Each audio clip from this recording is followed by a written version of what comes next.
The heels of men's shoes hitting the grey asphalt played a rhythmic echo on the narrow streets. A dark-haired, athletic-looking man named Eugene was resolutely approaching a fashionable hotel with the common name Eden. Despite the slight excitement, the guy was outwardly confident and, stepping over the threshold with his left foot, entered the building. He was immediately met by a short man of strong build and, without saying a word, invited him to follow him with a gesture. Soon the young man found himself at the table opposite the future employer in a richly furnished room. Mikhail Ivanovich was a man in his 50s with absolutely grey hair and severe light grey, almost white, pupils of cold eyes. His thin lips moved, and the innkeeper spoke in a low and measured voice. Eugene, I take it you're a student, and you need a job. After receiving 3 nods of confirmation, the man continued. I'll put it into action right away. Briefly and clearly. We are looking for a person who will monitor and check the rooms after the departure of the guests. In cases of any moments, immediately report either to the cleaners or to Andrei, and he pointed with a gesture at the bald, sturdy man. In fact, the work is not dusty. Make rounds at night once an hour and check the numbers. But I demand strict confidentiality. You know, the guests of our hotel are not poor and have a certain fame. People. They do not like it when their personal life is advertised. You will also have keys to all rooms. The work is not dusty. Watch, report, and most importantly, be silent. In fact, you are Andrei's assistant and you are listed as a security guard. And if you agree, from the same day, you will solve all issues through him. Moreover, the payment is more than acceptable for just making rounds and keeping your mouth shut. If the conditions are satisfactory, the contract is on the table and you can start working tomorrow night. Evgeny wanted to open his mouth and ask a question, but Mikhail Ivanovich unceremoniously interrupted him. You probably didn't listen to me carefully. Andrei will answer all your questions. Personally, I have no questions for you. I have read the resume, and you are completely suitable. Zhenya dryly swallowed a lump and slowly nodded in agreement. Immediately Andrei invited him to another table to fill out the documents. Among the short list of responsibilities, one single line stood out in red font. Mandatory confidentiality. Without thinking twice, Eugene signed the contract and immediately the manager called him to follow him. It was the fastest interview in the guy's life. Unlike his boss outside the office, the manager Andrei turned out to be quite a sociable and cheerful person. He spoke in detail about the duties of the assistant and mentioned several times about serious problems in divulging secrets of guests. Jen, you understand perfectly well that serious people have certain moments that it is desirable for no one to know about. For example, the presence of a mistress or a lover without lowering his smile, Andrei said on the move. They guard their secrets like the apple of their eye. I would not like a promising medical student to go missing because of some stupidity. This phrase made Yevgeny uneasy, especially from the cold and unchanging smile of the manager, talking about possible problems ending in death. The pretended cheerful Andrei still talked a lot, sometimes joking, but when they went up to the 3rd floor, he became serious and stopped. What I'm going to say now must remain between you and me. You can consider that you have already taken office. And this is just one of the secrets of our hotel. And after a pause, he continued, do you believe in the paranormal? Although the answer does not play any role. It is there. Then Andrei pointed his finger at the black door behind number 33. A few years ago, a sad incident occurred in our hotel. One of the regular clients hanged herself in the room. It was a real shock for us. But nothing can be done. The room was cleaned. The hype was avoided. But when the new guests were settled, on the first evening they complained about the presence of the ghost of the deceased. The phantom was wheezing, swinging on a loop. The room was locked with a key and the windows were boarded up. And sometimes you can hear her wheezing or asking for help. But as you know, it's better not to try to help her. So don't mention it anywhere under any circumstances. This is exactly one of the main secrets of Eden. Understood? Evgeny nodded several times. That's great. And that's it for today. We are done with the introduction. I'll see you tomorrow after 9 in the evening. By the appointed time, Evgeny arrived at the hotel. He had a feeling of anxiety. The feeling of something wrong and deceitful. But remembering the promised money, he drove all doubts away. The guests did not advertise themselves much and tried to settle in the room as soon as possible, immediately closed the door behind them. On the very first day, the guy recognized in an inconspicuous man in black glasses a famous deputy calling for the preservation of family values, and in his companion, an equally famous Instagrammer who became famous in a series of sex scandals. Both were married to other people. The student also noticed a couple of times brightly made-up girls in short skirts, accompanied by a certain gloomy lout. He brought them in and picked them up after a while. What profession the ladies belonged to, only a person completely detached from modern life would not have guessed. But these matters did not concern him, and even more so, a contract is a contract.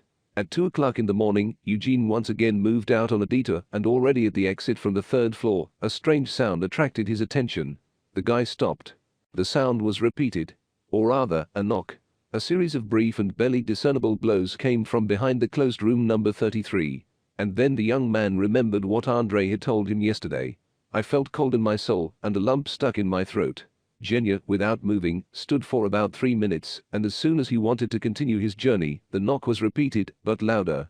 Exhaling shakily, the student quickened his pace. He had no desire to approach the door.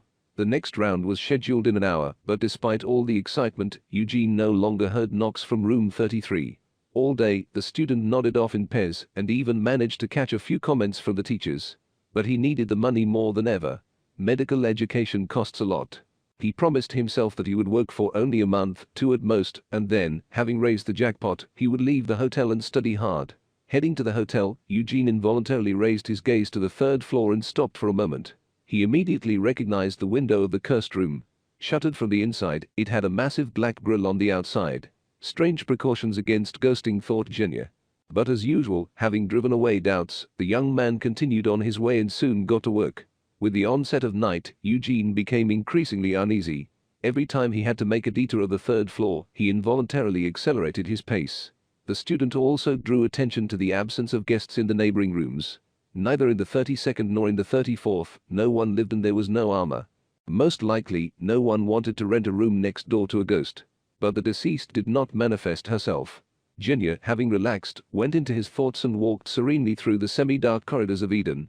But at the 5th hour of the night, everything changed. No longer expecting a trick, Eugene caught up with room 33, and then the door was hit from the inside. Genya, with a cry, jumped up on the spot and stopped. And a few seconds later, the blow was repeated. And at that moment, overcoming his fear, the guy, without realizing his actions, took a step towards the room and, putting his ear up, listened. A dry, intermittent wheeze and unintelligible words reached him, causing his body to be covered with goosebumps and his heart to quicken the beat. He screamed again, recoiled from the door and tripped over the bardic path, gently fell. And again the knock, but more insistent. Something inside knew that there was someone behind the door. And this something wanted to come out. Eugene quickly got up, almost running, rushed away from the floor, sometimes looking back at the door. The knocking did not subside. The terrified guy stopped hearing him only on the first floor. 2 days later, struggling with excitement, Genya still went to work. He didn't know who was acting as his replacement on the weekend. This was also one of the conditions of the non-disclosure agreement. But this time, Eugene decided not to flee, but on the contrary to listen and even maybe ask a question to the ghost behind the door. Curiosity tormented him. And as such, there was no ban on communication. You can't just open the door. The deceased did not manifest herself until 3 o'clock in the morning. Every time Genya was level with room 33, he listened and slowed down his pace. And finally, a soft knock resounded on the third floor. Although the guy had been setting himself up for several days, the feeling of fear took its toll, and, almost succumbing to panic, he approached the room and barely uttered, "Who's there?" The student asked stupidly with fright and put his ear to the black tree. "Help me.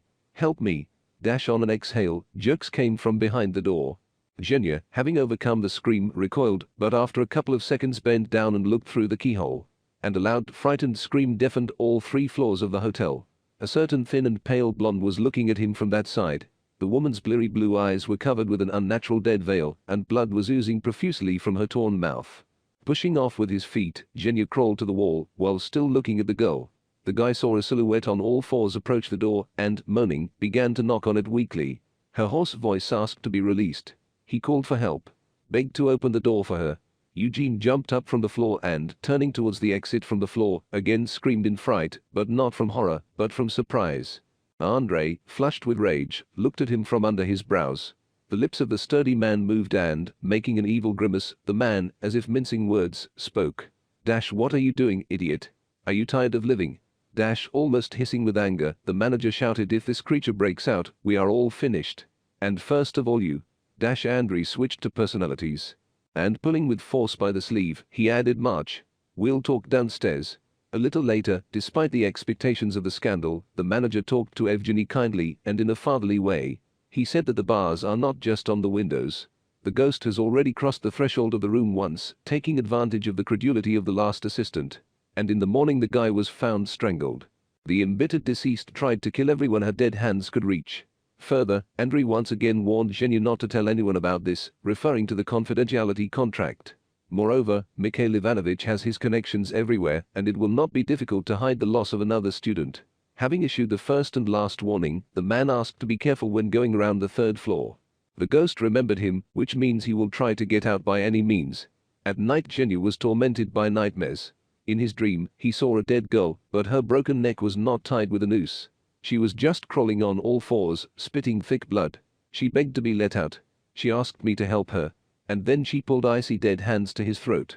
And strangled. When he woke up screaming and, having calmed down, returned to sleep. The nightmare was repeated.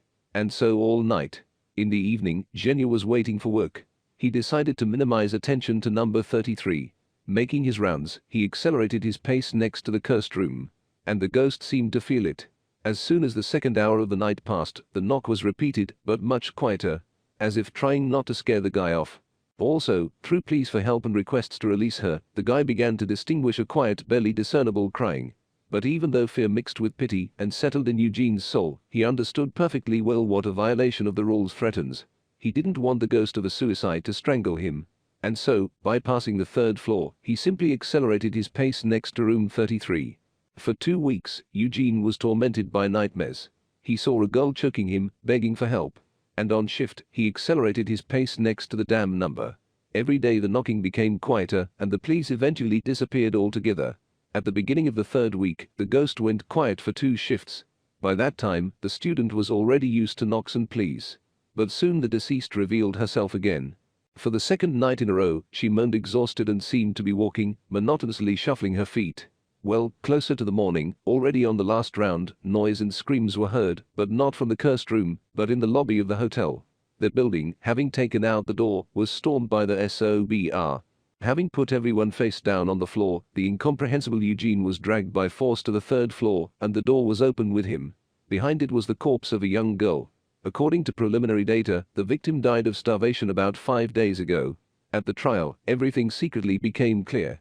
The owner of the hotel, Mikhail Ivanovich, caught his young and cheerful wife cheating. He let the man go, but decided to deal with his wife. Having entered into a criminal conspiracy with the deputy Andrei Shapkin, they first beat the girl and then, after breaking her legs, cut off the tip of her tongue. That's why her speech was slurred. Having locked the victim in room 33, she was starved, kept on drugs, which were forced to use in huge quantities every morning and evening. Being in a constant stupor, the unfortunate woman came to herself only at night, and even then only partially. It is clear that there was no suicide and no murdered assistant. Hoping for no one knows what, the criminal gang made a stupid plan to hire a young student as a night guard and then blame him for Julia's death by throwing him the keys to the room. And oddly enough, the scheme did not work. The hotel owner and his assistant received 17 years of strict regime. Neither connections nor money helped. Eugene was sentenced to 4.5 years for complicity. But thanks to the appeal and a competent lawyer, the charges were dropped and the young man was fully acquitted. But he was tormented by only 2 questions. If the girl died 5 days before the arrest, then who was moaning outside the door? Apparently, a ghost really appeared in the room behind number 33, but not a fictional suicide, but a starved unfaithful wife.